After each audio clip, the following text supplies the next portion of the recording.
Nous allons voir à présent que l'analyse d'un SLCI, puisque nous avons dit que nous allons modéliser puis analyser des SLCI, donc des systèmes linéaires continus invariants.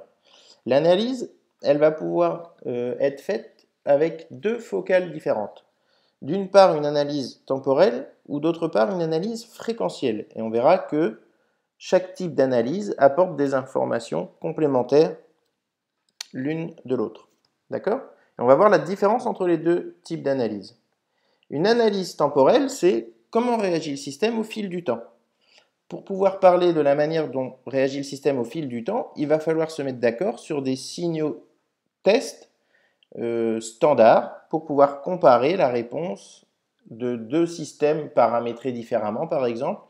On a parlé dans la première partie de ce centre d'intérêt qu'on allait devoir mettre en place des correcteurs sur des systèmes asservis pour faire en sorte que la réponse corresponde au mieux à la consigne de l'utilisateur. Et bien, du coup, pour pouvoir régler ce correcteur, ça pourrait être intéressant d'avoir des signaux tests qui sont établis et qui sont constants. Les deux signaux tests qu'on étudiera de notre côté, ce sont l'échelon et la rampe. Un échelon, c'est quoi? C'est une fonction, on peut dire, ou un signal en tout cas, qui passe de l'état 0 à l'état E0, pardon, c'est pas un N, c'est E0.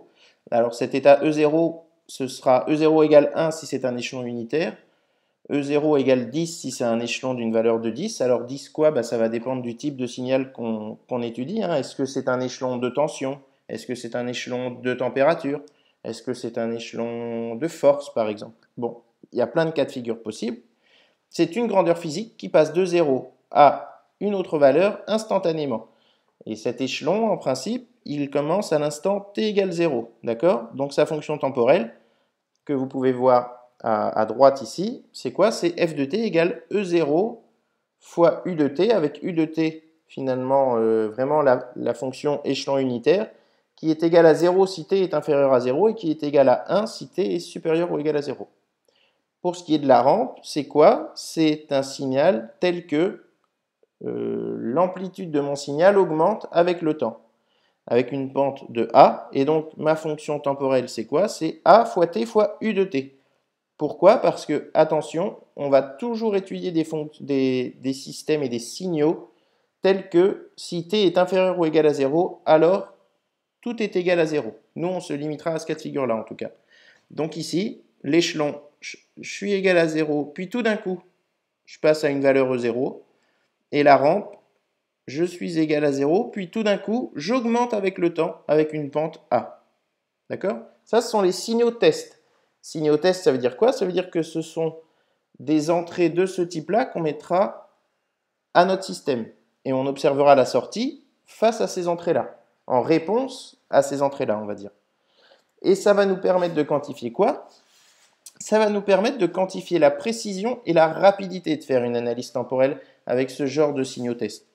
Bah oui, parce que, par exemple, si je mets un échelon, qui est vraiment le signal qu'on étudie le plus, hein, le type d'entrée qu'on étudiera le plus, quand je mets un échelon, je peux regarder par rapport à ma consigne E0 en entrée, que vaut la sortie. Et là, je peux parler de la précision. C'est quoi la différence entre ma sortie et mon entrée? Mais je peux aussi parler de la rapidité. Combien de temps met mon système à atteindre sa valeur finale? D'accord? Et pour ce qui est de la rampe, c'est pareil. Je vais pouvoir parler de la précision. Est-ce que mon système arrive à suivre une rampe comme ça? Ou bien est-ce qu'il y a toujours un décalage? Ou bien est-ce que même ça se met à diverger? On a plusieurs cas de figure possibles, qu'on verra par la suite. Donc l'analyse temporelle va nous apporter pas mal d'informations sur la précision et la rapidité de mon système. L'analyse fréquentielle, elle est un petit peu plus complexe, mais vous avez déjà eu une sensibilisation à ça à travers l'étude des filtres. D'accord? L'analyse fréquentielle, la question c'est comment réagit le système en fonction de la fréquence ou de la pulsation du signal que je mets en entrée. Ici, par exemple, on illustre notre système avec, enfin, le comportement de notre système en imaginant une entrée sinusoïdale d'amplitude E0, d'accord? Et on récupère une sortie sinusoïdale elle aussi d'amplitude S0 cette fois-ci et avec un déphasage de phi. D'accord? Donc qu'est-ce qu'on peut quantifier? On peut quantifier le gain de ma fonction à la fréquence donnée, c'est-à-dire que vaut S0 sur E0, ça me donne le gain de ma fonction de transfert. Je compare les amplitudes, mais on peut aussi parler du déphasage, d'accord? Du déphasage entre mon signal d'entrée et mon signal de sortie. Et pour rappel, parce que normalement ça vous le savez déjà, ce qu'on appelle la pulsation de mon signal, c'est 2π fois la fréquence, avec la fréquence définie comme 1 divisé par la période t, t étant donné en secondes. Hein. D'accord? Et je peux bien parler de période puisque j'ai des signaux périodiques et dans notre cas précis ici, des signaux sinusoïdaux. Ok? Ici, par exemple, quelques exemples pour un même système, mais sollicité avec des entrées à fréquence variable.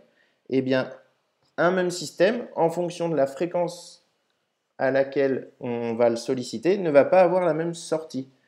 Ici, par exemple, j'ai un système qui, lorsque je le sollicite avec la fréquence qui est proposée sur ce graphe, avec une amplitude E0 qui vaut 1, donc on va dire une amplitude unitaire, j'ai une sortie S0 d'amplitude 2, donc le gain il est de 2 ici, et je n'ai pas de déphasage. On voit que mon signal est en phase.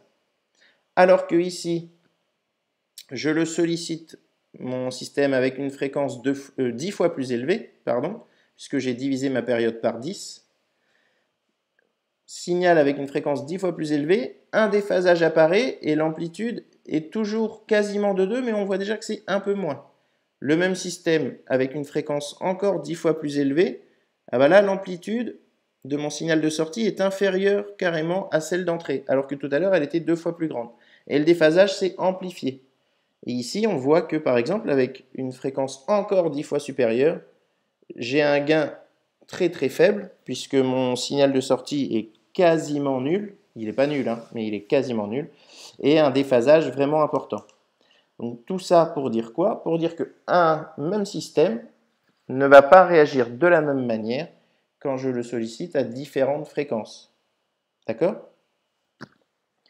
Et donc l'étude fréquentielle, l'analyse fréquentielle d'un système va me permettre de quantifier notamment la stabilité de mon système, on parlera de ce critère de stabilité plus tard, à l'aide des diagrammes de Bode. D'accord?